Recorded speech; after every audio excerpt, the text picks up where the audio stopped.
اللہ اللہ اللہ۔ آدم علیہ السلام زمین پہ تشریف لائے تو 300 سال نگاہ اٹھا کے آسمان کی طرف نہیں دیکھا۔ شرم آتی ہے، مجھ سے غلطی ہو گئی، اور پھر روتے رہے 300 سال۔ پھر اللہ فرماتے فَتَلَقَّىٰ آدَمُ مِن رَبِّهِ کلمات، پھر اللہ نے جناب آدم کو کچھ کلمے سکھائے جس کی برکت سے توبہ قبول کی۔ وہ کلمے کیا تھے؟ امام حاکم فرماتے ہیں وہ کلمے یہ تھے کہ جناب آدم کے دل میں اللہ نے ایک دن بات ڈالی، خود بات ڈالی اللہ نے دل میں۔ حضرت آدم کہنے لگے اے اللہ، جب میں نے آنکھ کھول لی تھی تو جنت کے دروازے پہ میں نے لکھا ہوا دیکھا تھا لا الہ الا اللہ محمد رسول اللہ صلی اللہ علیہ۔ جنت کے ہر پتے پر، درخت پر میں نے لکھا دیکھا تھا لا الہ الا اللہ محمد رسول اللہ۔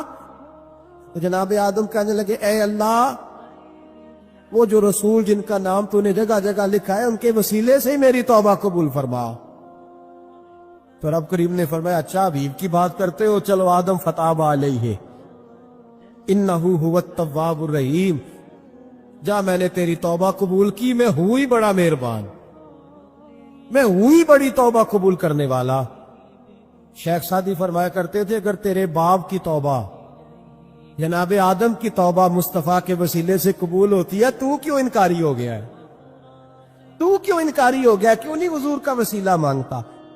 میرے نبی پاک سید عالم صلی اللہ تعالی علیہ، لوگ بڑی ڈھٹائی سے انکار کرتے ہیں، بڑی دلیری سے انکار کرتے ہیں۔ او خدا کے بندو، یہ وسیلہ تو بڑا ضروری ہے، یہ وسیلہ تو بڑا قیمتی ہے۔ میرے نبی پاک صلی اللہ تعالی علیہ وآلہ وسلم نے خود یہ وسیلہ سکھایا۔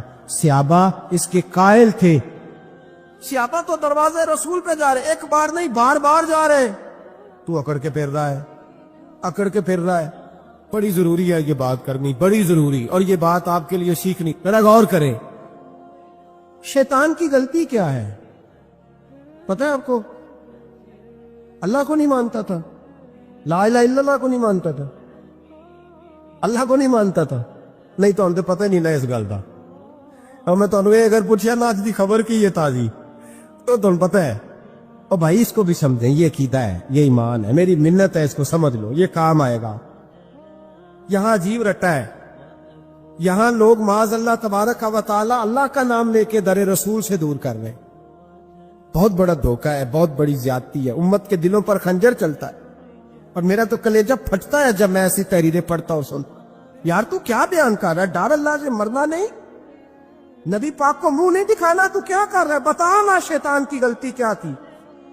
وہ تو صاف ستھری بات کر رہا تھا، یا اللہ ایک نہیں تو لاکھ سجدہ کرا، میں تجھے کرتا ہوں۔ اللہ نے فرمایا ادھر آنا، میرے محبوب کو سجدہ کر۔ نظر لگا نہیں کرتا، فرمایا فخر فإنک رجیم، نکل جا تو لعنتی ہے۔ جو حضرت آدم کو وسیلہ نہ مانے وہ لعنتی ہے، اور جو روزہ رسول پہ کھڑا ہو کے کہے میں نبی کو وسیلہ نہیں مانتا، جو دروازے رسول پہ پہنچ کے کہے میں نبی پاک کو وسیلہ نہیں مانتا، جو مصطفیٰ کے وسیلہ ہونے کا انکار کرے، تو کہتا ہے کہ دنیا میں وسیلہ نہیں مانتا، اللہ تو قیامت کے دن بھی کہتا ہے جو مصطفیٰ کے پاس سے ہو کے آئیں گے میں بخش دوں گا۔ شفاعتی لآل الکبائر من امتی، حضور فرماتے ہیں موٹے موٹے گناہگار آتے جائیں گے، کالی کملی کے نیچے چھپاتا جاؤں گا، جنت میں بھیجتا جاؤں گا۔ وہاں قیامت میں تیری معافی نہیں ہو رہی، تو یہاں نہیں مان رہا، تو کہتا ہے میری نمازیں، میرے روزے، میری زکاتیں، میرا جہاد کام آئے گا۔ سن، حضرت عبد الرحمن ابن عوف صحابہ میں سے تگڑا آدمی، اتنا بڑا شخص، اتنا بڑا آدمی کہ جس کے پیچھے میرے رسول نے نماز ادا فرمائی ہے، اتنا بڑا شخص، ہر جہاد میں سب سے پہلے، سب سے امیر تھے، صدقات خیرات بڑھ بڑھ کے دیتے تھے، ساری نیکیاں۔ ایک بی بی نبی پاک کے لیے قمیض بنا کے لائی، ایک حدیث یہ ہے، یہ بخاری مسلم ہے، ایک حدیث یہ ہے کہ چادر بنا کے لائی، چادر بنا کے لائی، بڑے اچھے نقار نکالے، دروازے رسول پہ آئی، حضور میری قبول کر لے۔ نبی پاک نے چادر اوڑھی، اگرچہ ان کا نام شارحین نے لکھا ہے، صحیح حدیث میں صرف ایک صحابی کے لفظ ہے۔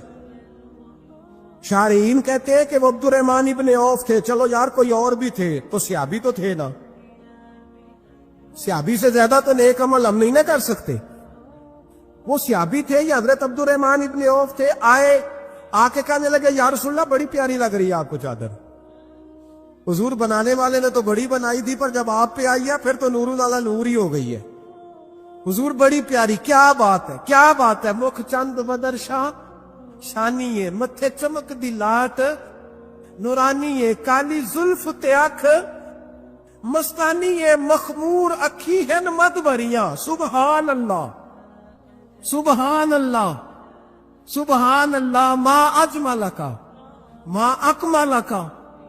اور جو آخر میں بات کی وہ بڑی بڑی منفرد ہے، کتھے مہر علی تے کتھے تیری ثنا، مستاق اکھی کتھے جاڑیاں۔ پھر کہنے لگے کوئی مثل نہ ڈھولن دی، تو چپ کر مہر علی ایتھے جا نہیں بولن دی، تو چپ کر مہر علی ایتھے جا نہیں ہو، لم جاتی نظیر کا فی نظر مثلے، تو نشد پیدا جانا، ایتھے جا نہیں ہو بولن دی۔ جناب عبد الرحمن، حضور کیا بات ہے، والضحیٰ واللیل اذا سجا، حبیب کیا بات ہے۔ حضور نے فرمایا تجھے اچھی لگ رہی ہے؟ کہا حضور بڑی اچھی لگ رہی ہے، قربان جاؤں، کون دیتا ہے دینے کو منہ چاہیے، دینے والا ہے سچا ہمارا نبی۔ حضور نے فوراً چادر اتاری، کہا عبد الرحمن لے لو، دے کے حضور چلے گئے۔ صحابہ گرد کٹھے ہوئے، محفل کا رنگ ہی بدل گیا۔ تھوڑی دیر پہلے مسکراہٹ تھی، ایک صحابی غصے سے بولے، کہنے لگے عبد الرحمن یار تو تگڑا بندہ ہے، تو چاہے تو ابھی باہر جا کے 100 چادر اس طرح کی خریدے، حضور تو کسی کی قبول ہی نہیں کرتے، بڑی مشکل سے کسی کی چیز لیتے ہیں، غریب کا خیال رکھتے ہیں۔ حضور نے قبول کر لی تھی تو عجیب آدمی ہے، تو نے مانگ لی، یہ خیال نہیں آیا؟ پہلے مسکراتے تھیں جب حضور اور جناب عبد الرحمن، اب سنجیدگی آئی، اب سنجیدگی کے فوراً بعد جب صحابی نے سوال کیا تو محفل میں آنسو آ گئے۔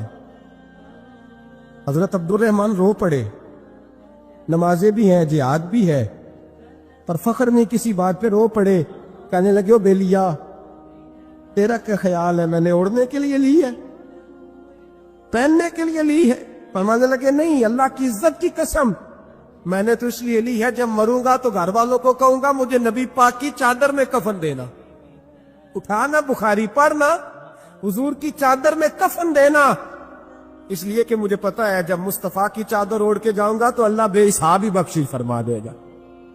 تبوک کے موقع پر نا اونٹ پہ بیٹھے تھے، پیچھے رہ گئے، اونٹ سست تھا، تھک گیا، چل نہیں رہا تھا۔ حضرت ابو ذر غفاری رضی اللہ تعالیٰ عنہ پہلے تو اسے لے گئے یہ گاؤں میں کہ اونٹ بیمار ہو گیا، اس کا علاج کرایا، لیکن جب وہ ٹھیک نہ ہو سکا نا تو اونٹ وہیں چھوڑ دیا۔ حضور صلی اللہ علیہ وسلم کے پیچھے ضرور پہنچنا ہے میدان تبوک میں، تو جو سامان تھا وہ سارا پشت پہ رکھا اور اکیلے ہی چل دیے، تنے تنہا اور پیدل۔ سامنے سے گرد اڑتی ہوئی نظر آئی تو لوگوں نے کہا حضور پتہ نہیں کون آیا ہے۔ فرمایا تمہیں نہیں پتا، مجھے تو پتہ ہے نا، ابو ذر غفاری آیا ہے۔ ابو ذر غفاری آئے؟ پھر حضور نے فرمایا یمشی واحدہ ویموت واحدہ ویبعث واحدہ، فرمایا یہ تنہا چلتے ہیں، یہ تنہا ہی دنیا سے جائیں گے، تنہا ہی اٹھائے جائیں گے، تنہا چلتے ہیں، تنہا ہی دنیا سے جائیں گے، انتقال تنہا ہی اٹھائے جائیں گے۔ یہ بہت زیادہ سختی کرنے لگے صحابہ پہ، بہت زیادہ۔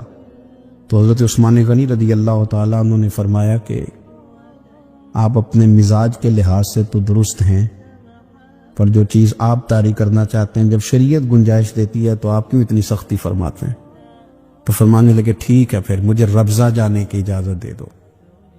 ربضہ ایک بستی تھی، جنگل تھا، وہاں کوئی آتا جاتا نہیں تھا، اسی کسے دے کچھ نہیں کے لگتے تے نہ کوئی ساڈا دردی۔ حضور نے کہا تھا نا یمشی واحدہ